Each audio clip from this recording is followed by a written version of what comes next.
فواد چودھری صاحب کو اللہ تعالیٰ اور بھی توفیق دے، وہ اسی طرح کے کام کرتے رہے، تو کیا اس سے اپوزیشن کی وہ جو آپس کی دوریاں کہہ لیں یا کوئی اختلافی وجوہات ہیں، ان کو ایک کر کے یہ اپنی حکومت کے لیے عذاب نہیں بلوائیں گے؟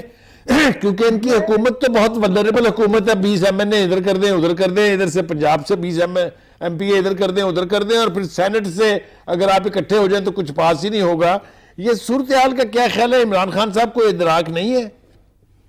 عمران خان صاحب نے اصل میں ان کو اور وہ دوسرا جو پنجاب میں رکھا ہے نا، ان کی فنڈامنٹل جو خصوصیت ہے وہ یہی ہے کہ یہ گالیاں اچھی دیتے ہیں، لیکن یہ حکومتوں میں چلتی نہیں ہے۔ اب ان کو کر لیا، میں نے آج کہا ہے کہ ان کو لا کے بٹھا دیا ہے، چلو اب جتنا بھی دن ہے اس کو تم چلا تو لو، لیکن یہ عذاب الہی اپنے گھر والوں کے لیے بھی ہیں، اپنے خاندان کے لیے بھی ہیں، اپنی پارٹی کے لیے بھی ہیں۔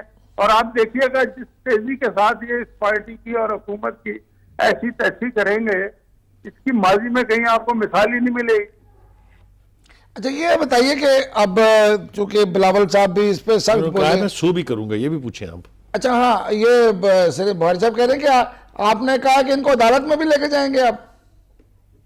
عدالت میں تو میں نے نہیں کہا، میں نے سو کریں گے نا، آپ نے کہا تھا یہ لفظ یہ میں نے یہ کہا کہ یہ اگر معافی مانگ لے گا تو ٹھیک ہے، ورنہ میں اس کو نانی یاد کرا دوں گا، میں نے یہ کہا ہے۔ اچھا ٹھیک ہے، یہ اور زیادہ مشکل کام ہو جائے گا اس کے لیے۔ ہاں، نانی میں پھر ساری باتیں آ جاتی نا، نانی